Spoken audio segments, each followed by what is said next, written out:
The Ethics Commissioner has said that transparency is a cornerstone of the Act. I imagine you'd agree. And in an August 8th piece, you had remarked that a successful business person usually has a very long memory. I'd have to agree. It's part of the job, right? When the Prime Minister set up his blind trust, he would probably remember what went into it, right? Sure.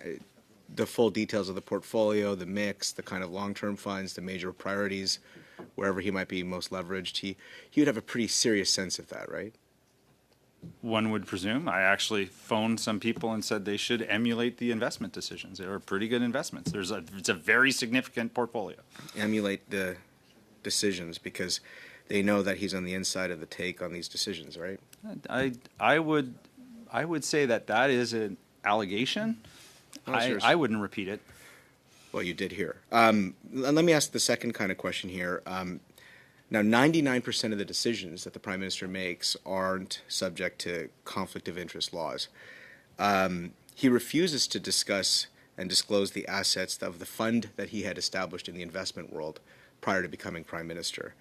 And he would cash in on nearly 100 conflicts of interest. That means he could profit from almost 100 potential conflicts. So any gains in that fund would translate directly into personal profits for the Prime Minister, right? So I am more inclined to believe Dr. Turnbull, who said it is much more likely that he's leaving money on the table by leaving the private sector that he was in. And that is the hook that's important here. We're trying to encourage the best and the brightest to become parliamentarians, to put their names forward, to be part of this decision-making body. We want to encourage them to seek public office and to give their wealth of experience to Canadians. So I don't think it's fair for allegations like the ones that you're making when we have a legal mechanism in place where the trustee who is responsible for those assets can take actions independent of the Prime Minister's decisions. So I don't see public service as something that comes down from the mount. I see it as something that you serve from the bottom up. So we might have a very philosophically different idea of what it means to be a public servant. In order to serve, you have to be clean, you have to be ethics compliant, you have to be completely open and transparent, as is the principle of the Act that the Ethics Commissioner has described. So let me ask this, in that spirit of transparency, to make sure that as public servants, public office holders are serving their people, does the public have any way of knowing how the Prime Minister's decisions are impartial? So this is a philosophical question about the difference between trust and efficacy. Both of these things can be true at the same time. The public, based on the debates in Parliament, based on the things that we are saying here at this committee, the public can make that decision based on the things that we are all saying and the evidence which we are proposing be put for them. So in that spirit, sir, in that spirit, if I may, with the time that I have with you, Canadians don't get to know when his so-called ethics screen is triggered.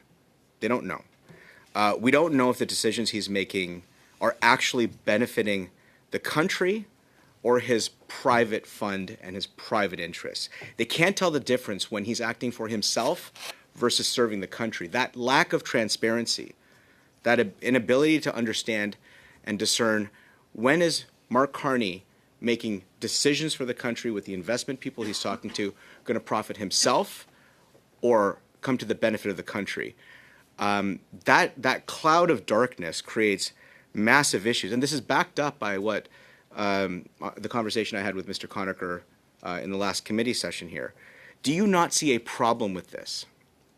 So if you have any actual examples where you think that tension exists, I suggest that you put them on the table. I don't believe that Canadians see it through the same prism that you do, but it is entirely within your rights to adduce that evidence here and allow for people to be informed by it. Well, you know, as we see the meetings that the Prime Minister had in New York and in Washington, we already know there are conflicts with funds that he has invested in and the money managers he met in the United States. I don't know if he's acting in the interest of the country or himself. And because of that cloud of that failure to have transparency around how he governs his decisions, on behalf of the 100,000 plus Canadians I represent from Calgary Heritage, I'd say there's some serious problems. I have no evidence that he still holds those funds. Okay. That's the whole purpose of the blind trust. Thank you, Mr. Thorough, Mr. Majumdar.